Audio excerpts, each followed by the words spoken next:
Hello everyone. Today's topic is homogeneous system.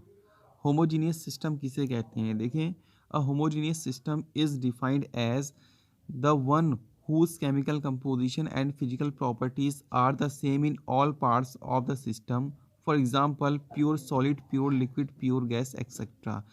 Homogeneous system वह system होता है जिसमें केमिकल कंपोजिशन और जो जितनी भी फिजिकल प्रॉपर्टीज़ होती हैं वो क्या रहती हैं, सारी की सारी सेम रहती हैं प्रत्येक पार्ट्स में। यानी जितने भी उसमें पार्ट्स होते हैं सारे के सारे पार्ट्स में उसका जो केमिकल कंपोजिशन होता है, यानी कि जो मटेरियल उसमें है, ठीक है, उसका वो किस केमिकल कंपोजिशन से बना हुआ है, ठीक है। और इसके साथ साथ जितनी फिजिकल प्रॉपर्टीज़ होती हैं, जैसे आपका pressure, temperature, melting point, boiling point, ये सारी की सारी चीज़ें क्या रहती हैं, सेम रहती हैं सारे के सारे पार्ट्स में, तो उनको हम होमोजीनियस सिस्टम कहते हैं, ठीक है। आगे देखिए हेट्रोजीनियस सिस्टम। हेट्रोजीनियस सिस्टम क्या होता है? A heterogeneous system is defined as one consisting of two or more homogeneous bodies. The heterogeneous bodies are separated from each other by boundaries. Heterogeneous system वो सिस्टम होता है जो किससे बना हुआ होता है? आपका बहुत सारी होमोजीनियस बॉडीज़, दो या दो से अधिक होमोजीनियस बॉडीज़ को मिलाकर बनाया जाता है, ठीक है ना। The heterogeneous bodies are separated from each other by boundaries. ये जो होमोजीनियस बॉडीज़ हो जो हेट्रोजीनियस बॉडीज़ होती हैं, ये आपका बाउंड्रीज से क्या की जाती हैं? आपका सेपरेट की जाती हैं, ठीक है। इसका एग्जांपल देखें। An example of a heterogeneous system is water with ice floating in it. यानी जैसे अगर हम पानी है, पानी में आइस फ्लोट हो रहा है, तो इस सिस्टम को हम क्या बोलेंगे? आपका हेट्रोजीनियस सिस्टम बोलेंगे, क्योंकि यहाँ पर वाटर अलग सिस्टम है और यहाँ पर जो आइस है वो अलग सिस्टम है और दोनों को कंबाइंड किया गया है, ठीक है ना। तो ये आपका हेट्रोजीनियस सिस्टम है। आगे देखिए थर्मल इक्विलिब्रियम। थर्मल इक्विलिब्रियम किसे कहते हैं? देखें, the state of a system is in equilibrium. किसी भी सिस्टम की स्टेट इक्विलिब्रियम कहलाती है if the macroscopic variables that characterise the system do not change in time. जो मैक्रोस्कोपिक वेरिएबल्स होते हैं वो सारे के सारे क्या रहते हैं? आपका टाइम के साथ साथ उनमें कोई भी चेंज नहीं आता है, तो इस टाइप का जो इक्विलिब्रियम होता है वो आपका थर्मल इक्विलिब्रियम कहलाता है। A gas is in a closed container which is completely insulated from its surrounding. एक गैस जो किसी क्लोज्ड कंटेनर में है और जो क्या है आपका कंप्लीटली इंसुलेट की हुई है सराउंडिंग से, with fixed values of pressure, volume, temperature, mass and composition that do not change with time in thermodynamic equilibrium state। कोई गैस है हमारे पास, ठीक है ना, किसी क्लोज्ड कंटेनर में उसको फिल किया गया है, तो अब वो क्या है? आपका इंसुलेट की हुई है, उसमें किसी भी प्रकार का प्रेशर, किसी भी प्रकार का वॉल्यूम, किसी भी प्रकार का टेम्परेचर, मास या कंपोजिशन टाइम के साथ साथ चेंज नहीं हो रहे हैं। तो इस टाइप का जो सिस्टम होता है उसको हम थर्मल इक्विलिब्रियम स्टेट कहते हैं, ठीक है ना। Whether a system is in thermal equilibrium or not depends upon the surroundings and nature of the walls that separates the system from the surroundings। कोई सिस्टम आपका थर्मल इक्विलिब्रियम में है या नहीं, ये डिपेंड करता है उसके सराउंडिंग्स से और नेचर ऑफ द वॉल्स, जो वॉल्स हैं उसके नेचर से। That separates the system from the surrounding, जो क्या करती हैं? आपका सिस्टम को सराउंडिंग से सेपरेट करती हैं उन वॉल्स से, ठीक है।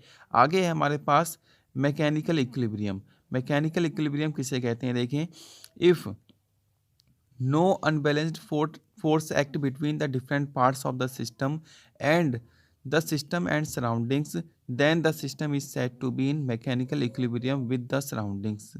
जब किसी भी प्रकार के अनबैलेंस्ड फोर्स काम नहीं कर रहे होते हैं किसी सिस्टम के डिफरेंट पार्ट्स में, या फिर सिस्टम और सराउंडिंग्स के बीच में अनबैलेंस्ड फोर्स काम नहीं कर रहे होते हैं, तो इस टाइप का जो इक्विलिब्रियम होता है उसको हम मैकेनिकल इक्विलिब्रियम कहते हैं, ठीक है।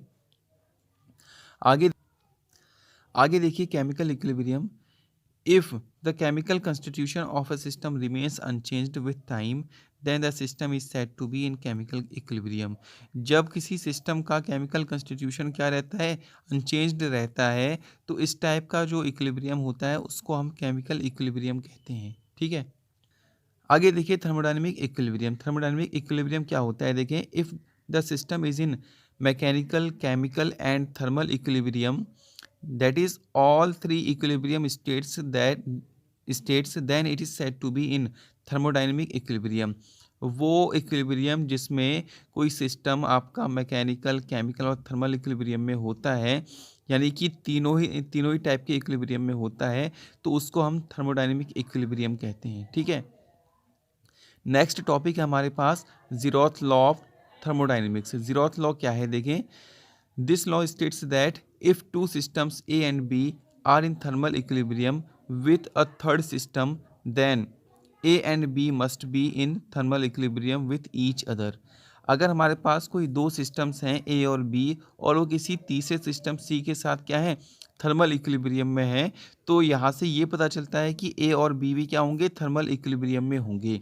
ठीक है ना, कहने का मतलब ये है कि जैसे ये हमारे पास तीन सिस्टम है, ठीक है, ये है हमारे पास ए, ये है हमारे पास बी और ये है हमारे पास सी। अगर ए और बी क्या है आपका थर्मल इक्विलिब्रियम में है, बी और सी भी आपस में क्या है थर्मल इक्विलिब्रियम में है, तो ए और बी भी क्या होंगे आपस में थर्मल इक्विलिब्रियम में होंगे। आगे देखिए, the zeroth law apparently suggests that when two system A and B are in thermal equilibrium then there must be a physical quantity that has the same value for both।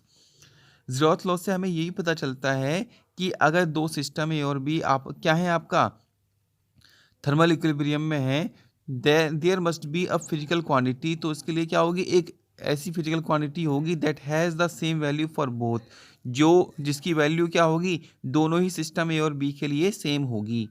ठीक है ना, ऐसा बोल रहे हैं कि ए और बी अगर हमारे पास दो सिस्टम हैं और दोनों सिस्टम क्या है थर्मल इक्विलिब्रियम में है, तो उनके लिए कोई फिजिकल क्वांटिटी क्या होगी, वो दोनों के लिए क्या होगी, उसकी वैल्यू सेम होगी। ठीक है, आगे देखिए, if A and B are separately in equilibrium with C, A और बी अगर अलग अलग सी के साथ क्या है थर्मल इक्विलिब्रियम में है, तब हमें क्या मिलेगा, T A equal to T C और T B equal to T C, यानी कि जो टेम्परेचर है थर्मल इक्विलिब्रियम में होता क्या है कि जो टेम्परेचर है वो अनचेंज्ड रहता है टाइम के साथ साथ, टेम्परेचर में किसी प्रकार का डिफरेंस नहीं आता है। तो अगर ए और सी आपस में थर्मल इक्विलिब्रियम में है तो T A equal to T C होगा, और बी और सी अगर थर्मल इक्विलिब्रियम में है तो T B equal to T C होगा। तो इन दोनों को अगर हम आपस में कंबाइन करेंगे तो यहाँ से हमें मिलेगा T A equal to T B. ठीक है ना, तो यानी कि फर्स्ट सिस्टम का जो टेम्परेचर होगा उतना ही आपका सेकंड सिस्टम का भी टेम्परेचर होगा। ठीक है ना, so the system A and B are in thermal equilibrium, तो हम ए और बी को क्या बोलेंगे कि ये थर्मल इक्विलिब्रियम में हैं। ओके, तो आज की वीडियो में बस इतना ही, मिलते हैं अगली वीडियो में एक नए टॉपिक के साथ। Thank you so much.